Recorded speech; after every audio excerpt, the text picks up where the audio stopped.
Okay guys, तो आज के इस वीडियो में हम लोग क्या करने वाले हैं, हम लोग कवर करने वाले हैं क्लास 7 टेस्ट पेपर 7 का सी नंबर के क्वेश्चन को।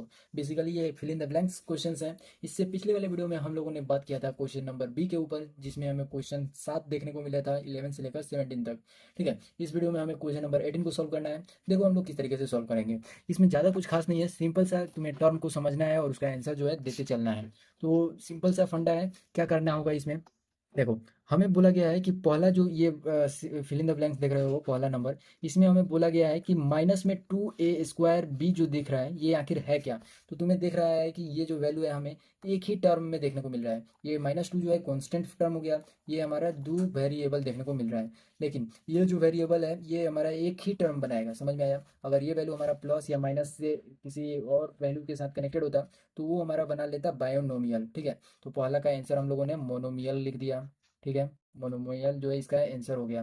क्वेश्चन नंबर 2 के ऊपर देखो, कह रहा है a² माइनस में 2b², ये बताओ क्या है। तो यहाँ पे तुम्हें देखने को मिल रहा है दो टर्म एक माइनस के साथ कनेक्टेड है। तो ये जो वैल्यू है दो टर्म के साथ, तो दो टर्म मतलब बाइनोमियल।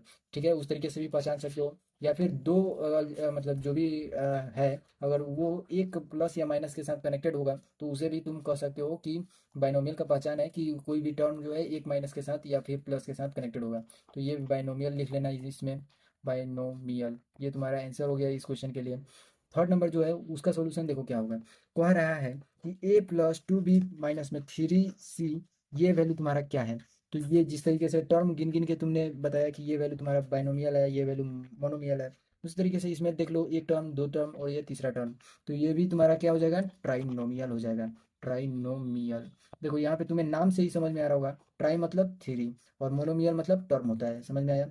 और मोनो मीन्स होता है वन। ठीक है, यहाँ पे ओ है, मोनो मीन्स वन होता है। और मोनोमियल, और मियल का मतलब तुम समझ गए। ठीक है, वो हमारा नंबर हो जाएगा, टर्म। ठीक है, और उसी तरीके से बाइनोमियल, बाई का मतलब हो गया वन, सॉरी टू, और नोमियल का मतलब हो गया टर्म। ठीक है, तो नोमियल और ये सभी टर्म जो है उसका नाम से ही तुम पहचान सकते हो कि उसमें क्या क्या बोलने को बोला जा रहा है। ठीक है, अगला क्वेश्चन हमें देखने को मिल रहा है, कह रहा है -5ab में हमें कोएफिशिएंट ऑफ ए बताना है कि क्या होगा। तो मैंने तुम्हें कोएफिशिएंट वाला टर्म इंट्रोडक्शन वीडियो में समझाया था कि कोएफिशिएंट किसी भी वैल्यू का बोला जाए तो सिंपल सा उस वैल्यू को कैंसिल आउट कर दो और बचा हुआ जितना भी वैल्यू होगा वो उसका कोएफिशिएंट हो जाएगा। तो इस केस में हमें ए का कोएफिशिएंट बोला है, तो ए इस वैल्यू में से हटा दो, इसे बिल्कुल गायब ही कर दो और बचा कितना, -5b, और यही इसका सोल्यूशन हो जाएगा।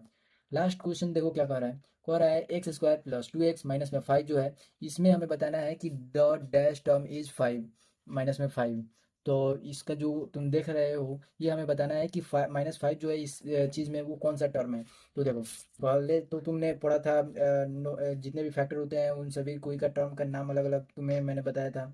ठीक है, लिटरल फैक्टर करके बताया था इस तरीके से। तो -5 इसमें देख रहा है तुम कि एक्स का जो पावर है वो जीरो के साथ है। तो एक्स का पावर जीरो जिस भी वैल्यू में तुम्हें देखने को मिल रहा है, या फिर जितना भी वैल्यू तुम देखते हो वन टू या फिर जितने भी नंबर होते हैं वो अगर केवल दे दिया जाए तो वो तुम्हारा कांस्टेंट टर्म होता है। तो इसमें जो आंसर तुम्हें ब्लैंक्स में पूछा गया है उसका आंसर क्या हो जाएगा, कांस्टेंट। इस तरीके से क्वेश्चन नंबर सी का जितना भी हम लोगों ने क्वेश्चन देखा उसका सॉल्यूशन हम लोगों ने देख लिया। अगली वीडियो जो है लास्ट वीडियो होने वाली है टेस्ट पेपर 7 के ऊपर, तो उसका भी लिंक तुम्हें डिस्क्रिप्शन में मिल जाएगा। फिलहाल वीडियो को लाइक करो, चैनल पे नए हो सब्सक्राइब कर दो। तब तक के लिए जुड़े रहो।